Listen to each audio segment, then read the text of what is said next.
हाँ जी बेटा, तो अब हमारा जो दूसरा प्रश्न है कि संचार के विभिन्न तत्वों को संक्षेप में बताइए।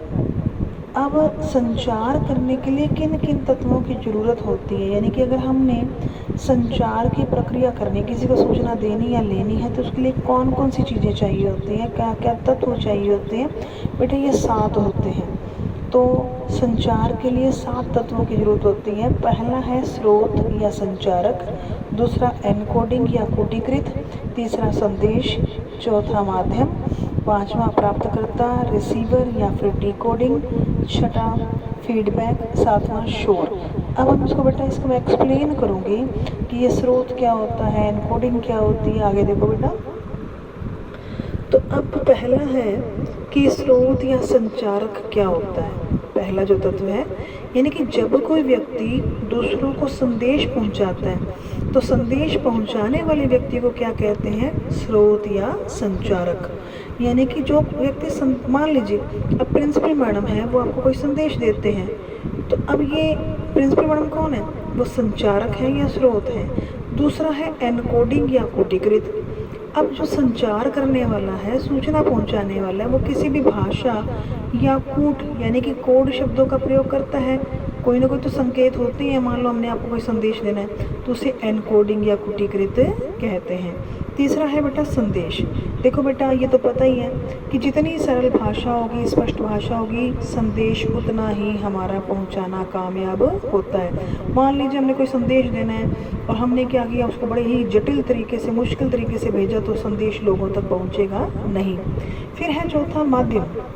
देखो बेटा, अब हम आपस में देख लो, जब मैं आपके पास क्लास में होती थी तो आपको क्या, कोई भी हमने सूचना देनी है, किसी भी चीज़ के बारे में बताना, तो मुश्किल नहीं था। लेकिन अब हम आपसे दूर हैं क्योंकि हमारे जो स्कूल हैं वो लग ही नहीं रहे। जब हमारे स्कूल नहीं लग रहे हैं तो फिर आप खुद सोचो कि हम आपको किससे दे रहे हैं सूचना। हम आपको जानकारी सारी किससे दे रहे हैं, मोबाइल से दे रहे हैं ना। तो मोबाइल है, टीवी है, अखबार है, रेडियो है, टेलीफोन है, इंटरनेट है, ये सारे क्या है बेटा, ये माध्यम है। यानी कि जब हम दूर होते हैं तो दूर जो है उनको संदेश देने के लिए, सूचना देने के लिए कोई ना कोई तो माध्यम चाहिए। अगला पांचवा है बेटा प्राप्तकर्ता, रिसीवर या फिर डिकोडिंग। इसमें क्या होता है, प्राप्तकर्ता, मान लीजिए अब आप ही हो, अब मान लो मैं क्लास के अंदर हूँ, मैं क्लास में आ जाती हूँ, आप सारे बच्चे कहीं और चले जाते हो, भाग जाते हो, तो मैं किसको बताऊँगी सूचना।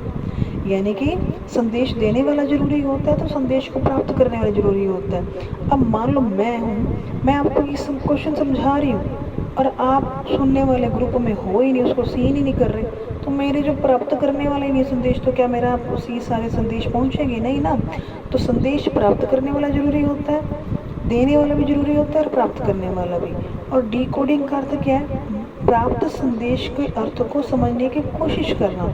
यानी कि जिस भाषा में जिस तरीके से संदेश को पहुंचाया गया उससे उसी तरीके से जब हम समझने की कोशिश करते हैं तो उसे डिकोडिंग कहते हैं। फिर है फीडबैक। अब बेटा मैं आपको कोई भी लेक्चर भेजती हूँ, उसके बाद मैं पूछती हूँ कि कितने बच्चों को समझ में आया।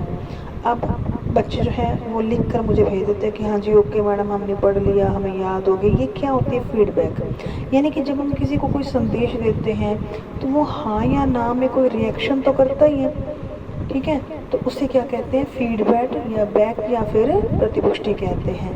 अब लास्ट है बेटा शोर। तो संचार में एक रुकावट होती है। अब मान लो क्लास है हमारी, मैं पढ़ा रही हूँ और 10 बच्चे खड़े होकर शोर मचाने लग गए, तो क्या जो मैं बताना चाहती समझ में आएगा, नहीं आएगा ना। तो कहने का मतलब क्या है कि शोर जो होता है वो संचार में रुकावट होता है और इससे जो संदेश प्राप्त करने वाला जो होता है ना, उसको भी दिक्कत होती है।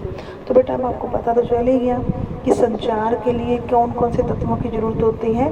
स्रोत यानी कि संचारक, एनकोडिंग या कूटीकृत, संदेश, माध्यम, प्राप्तकर्ता अथवा रिसीवर या डिकोडिंग, फीडबैक, शोर। जैसे कि मैंने बताया कि संदेश को देने वाला संचारक होता है और जिस भाषा या संकेतों के द्वारा जो है संदेश दिया जाता है उसे एनकोडिंग या कूटीकृत कहते हैं। जो तीसरा महत्वपूर्ण तत्व होता है वो होता है संदेश। जितना ही आसान भाषा होगी, सरल तरीका होगा, संदेश पहुंचाना उतना जो है कामयाब हो जाता है। माध्यम, जैसे आप दूर हैं हमारे से तो हम किसी न किसी माध्यम से तो आपको पहुंचाएंगे ना कोई यांत्रिक विधि के द्वारा आपको जो है आपको संदेश पहुंचाएंगे, तो वो माध्यम होता है। फिर मान लीजिए हम संदेश तो दे रहे हैं, हम तो अपना काम कर रहे हैं, प्राप्त करने वाले नहीं है, तो क्या संदेश देना कामयाब होगा? नहीं। तो प्राप्त करने वाला भी जरूरी होता है, और प्राप्त करने वाला होता है वो डिकोडिंग को करता है। वो डिकोडिंग कैसे करता है? जो हम संदेश दे रहे हैं आप उसके अर्थ को समझने की कोशिश कर रहे हैं, तो उसे क्या कहते हैं? डिकोडिंग। और फीडबैक क्या होता है कि जब हम आपको कुछ सूचना देते हैं, आप हाँ या ना में जवाब देते हो, तो उसे प्रतिक्रिया या फिर उसे फीडबैक या फिर प्रतिपुष्टि कहते हैं। और अंतिम है शोर। संचार में सबसे बड़ी बाधा कौन सी है? शोर। शांति होगी तभी हम संदेश को पहुंचा सकते हैं और संदेश समझने में दिक्कत नहीं होती। थैंक यू बेटा।